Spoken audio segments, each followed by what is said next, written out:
Good morning. हमारी class agriculture biology जिसमें 12th class का चैप्टर जैव प्रौद्योगिकी। पिछली क्लास के अंदर हमने जो है जैव प्रौद्योगिकी की डेफिनेशन दी थी, इनके सिद्धांतों के बारे में बात की थी और इसके अंदर जो है डीएनए की संरचना के बारे में हमने पढ़ा। जो जैव प्रौद्योगिकी होती है इसके लिए हमें कुछ विशिष्ट साधनों की भी आवश्यकता पड़ती है, जिसके अंतर्गत हम आनुवांशिक अभियांत्रिकी के सिद्धांतों के अंदर जो है डीएनए पुनर्योजक तकनीक को पढ़ते हैं। और इस डीएनए पुनर्योजक तकनीक के जो साधन होते हैं वह हमने देखे कि सबसे पहला जो साधन है यह था, क्या था, एंजाइम। एंजाइमों के बारे में हमने पढ़ा कि जो आनुवांशिक अभियांत्रिकी है इसमें हमें जो है कुछ विशिष्ट एंजाइम की आवश्यकता पड़ेगी, जिन्हें हम जोड़ने वाले एंजाइम अर्थात लाइगेज, जोड़ने वाले एंजाइम जिन्हें हम लाइगेज कहते हैं, तोड़ने के लिए एंजाइम जिन्हें हम विदलन एंजाइम कहते हैं। विदलन एंजाइमों के अंदर हमने जो है एंडोन्यूक्लिएज तथा एक्सोन्यूक्लिएज को पढ़ा।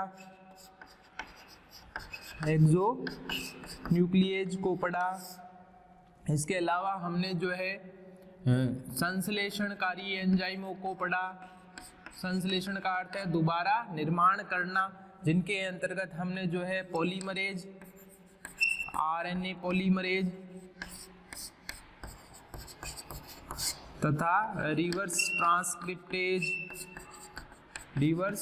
ट्रांसक्रिप्टेज। इसके अलावा जो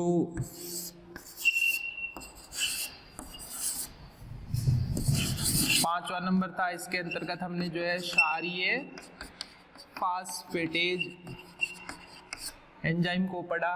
तो ये सभी एंजाइम जो है यह क्या करते हैं, डीएनए पुनर्योजक तकनीक में जो है भाग लेते हैं और इन एंजाइमों की सहायता से हम क्या करते हैं, डीएनए को पुनर्योजित अर्थात नया अथवा नवीन डीएनए तैयार करने के लिए जो है इनका उपयोग किया जाता है। सेकंड जो इसका साधन है, एंजाइम के पश्चात जो सेकंड साधन होता है आनुवांशिक अभियांत्रिकी में, इसके अंतर्गत जो है हम वाहक का उपयोग करते हैं। वाहक क्या होते हैं, देखिए सेकंड जो टूल्स होता है इसका, उसे हम नाम दे रहे हैं वाहक। वाहक क्या, इसे जो है वेक्टर कहा जाता है। वाहक अगर सामान्य भाषा में अपन बात करें, वाहक अर्थात ले जाने वाला। यहाँ पर आनुवांशिक अभियांत्रिकी में हम जो है किसे ले जाने के लिए बात कर रहे हैं, डीएनए को ले जाने के लिए। तो यहाँ पर क्या होता है कि वाहक के रूप में कुछ ऐसे अणुओं का उपयोग किया जाता है जो क्या करता है, डीएनए को क्या करता है, एक स्थान से दूसरे कोशिका के अंदर जो है ले जाने का कार्य करता है। तो इसे हम जो है वेक्टर कहते हैं या वाहक कहते हैं। देखिए वाहक के बारे में जो है सर्वप्रथम जो अपन बात करते हैं तो वाहक में आता है प्लाज्मिड। वाहक में क्या आते हैं, प्लाज्मिड। यह क्या होते हैं, प्लाज्मिड क्या होते हैं, तो प्लाज्मिड जो होते हैं यह डीएनए के ही खंड होते हैं। डीएनए के ही खंड होते हैं जिन्हें किनसे प्राप्त किया जाता है, जीवाणुओं से प्राप्त किया जाता है। तो प्लाज्मिड जो होते हैं इन्हें जीवाणुओं के माध्यम से जो है प्राप्त किया जाता है और प्लाज्मिड जो होते हैं यह डीएनए के खंड होते हैं। सर्वप्रथम विलियम हेज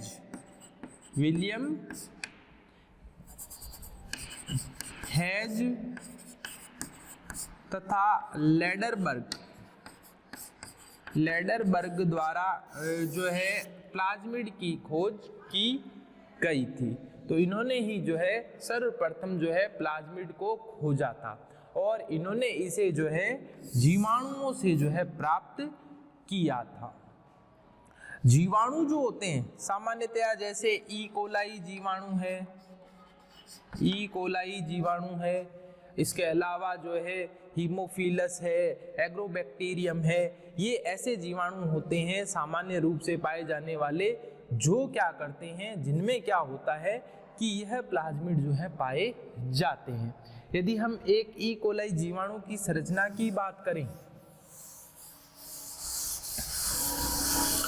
यदि हम एक जीवाणु कोशिका की बात करें तो यह एक जीवाणु कोशिका है जिसके अंदर क्या होता है, यह मुख्य डीएनए पाया जाता है।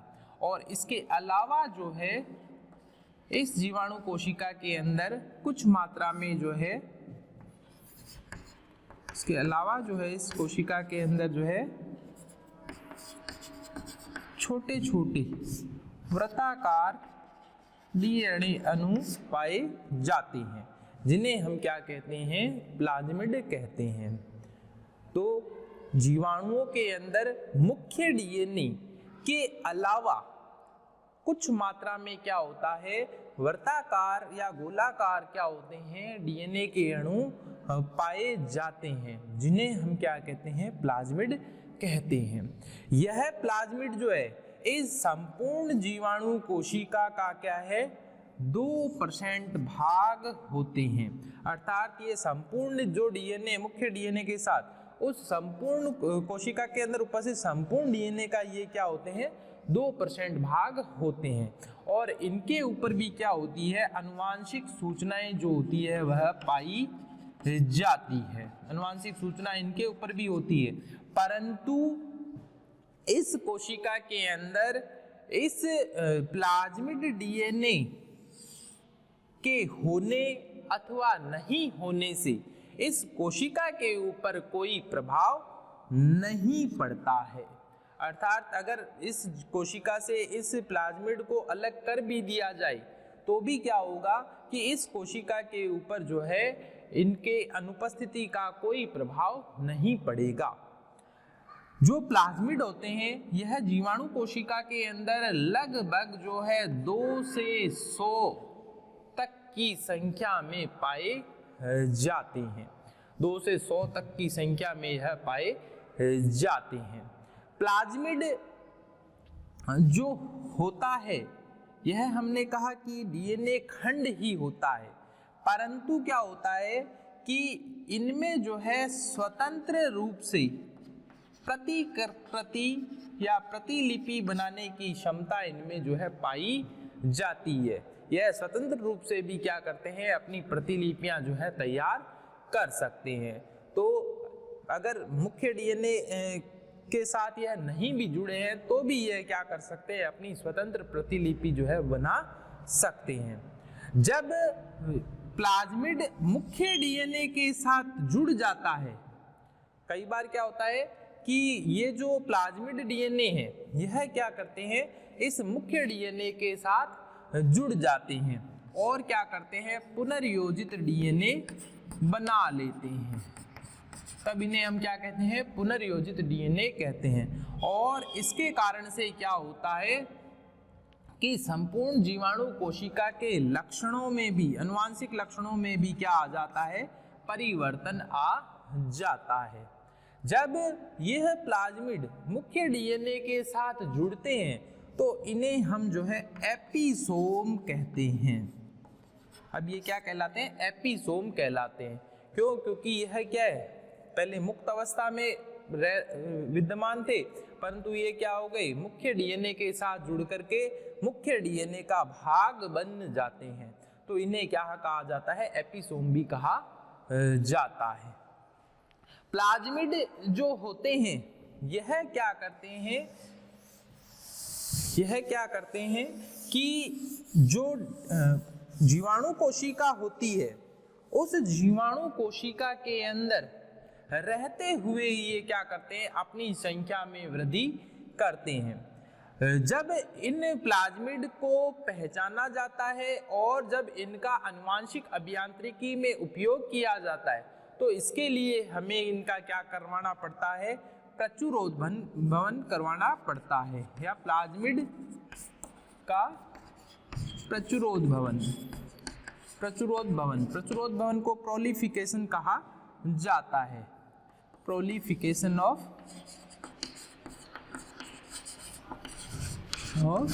प्लाज्मिड,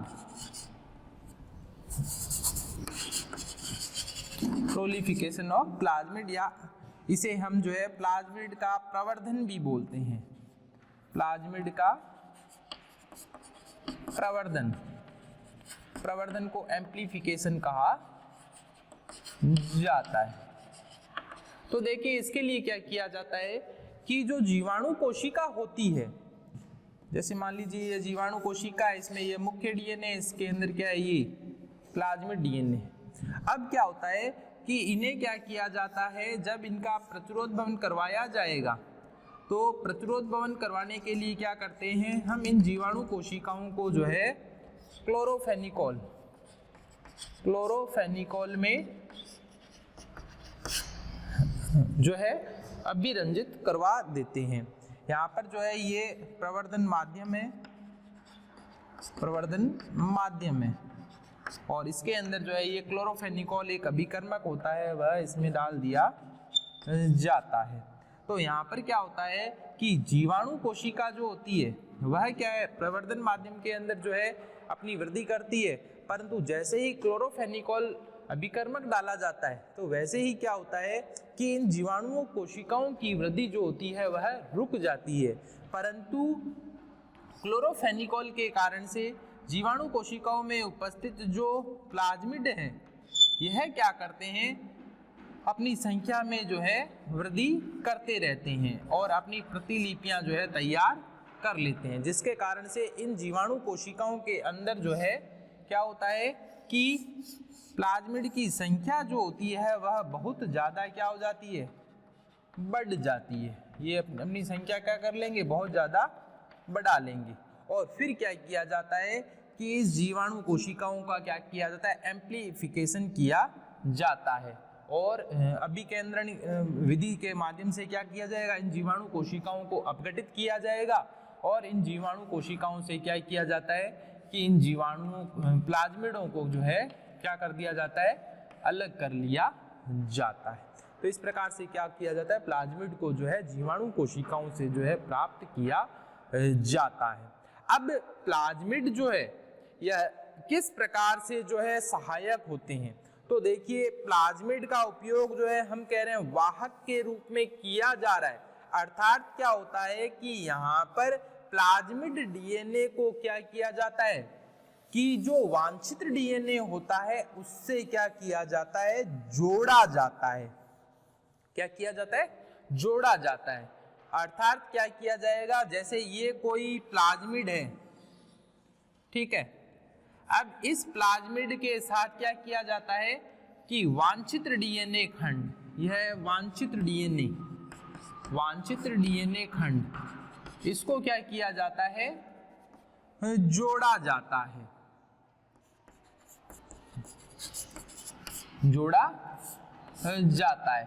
तो यहाँ पर क्या होना चाहिए कि वांछित डीएनए खंड को जोड़ने के लिए जो प्लाज्मिड प्रयोग में लाया जा रहा है उस प्लाज्मिड के ऊपर कुछ विशिष्ट क्या होने चाहिए, अभिज्ञान स्थल होने चाहिए। अभिज्ञान स्थल, या जो इस वांछित डीएनए खंड को जो है अपने स्थल पर क्या कर सके, जोड़ सके। तो इसके लिए क्या होता है कि इस प्लाज्मिड डीएनए पर कुछ विशिष्ट स्थल पाए जाते हैं जहां पर ही क्या होता है, यह वांछित डीएनए खंड जो होता है आकर के जुड़ता है।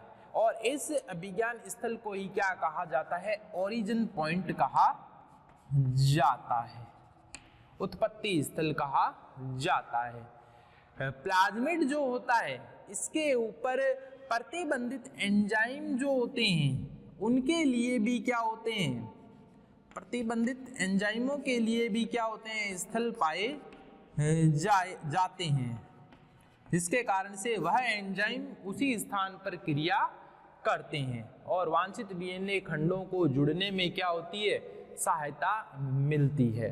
तो जो वाहक है अर्थात प्लाज्मिड है, यह अपने आप में विशिष्ट संरचनाएं लिए हुए होते हैं और इन वाहक या प्लाज्मिड के ऊपर क्या होता है विशिष्ट प्रकार के स्थल पाए जाते हैं जिन्हें हम ओरिजिन स्थल या उत्पत्ति स्थल कहते हैं।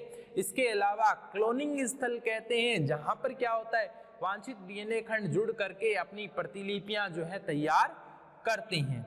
इसके अलावा जो है प्रतिबंधित एंजाइम स्थल भी जो होते हैं वाहक पर पाए जाते हैं, जिसके माध्यम से क्या किया जाता है कि प्रतिबंधित एंजाइम जो है इन वाहक प्लाज्मिड पर जो है कार्य करते हुए जो है वांछित डीएनए खंडों को जो है उन स्थलों पर ला करके जोड़ते हैं। तो इस प्रकार से क्या होता है, वाहक कार्य करते हैं। जब वाहक वांछित डीएनए खंड से जुड़ जाता है तो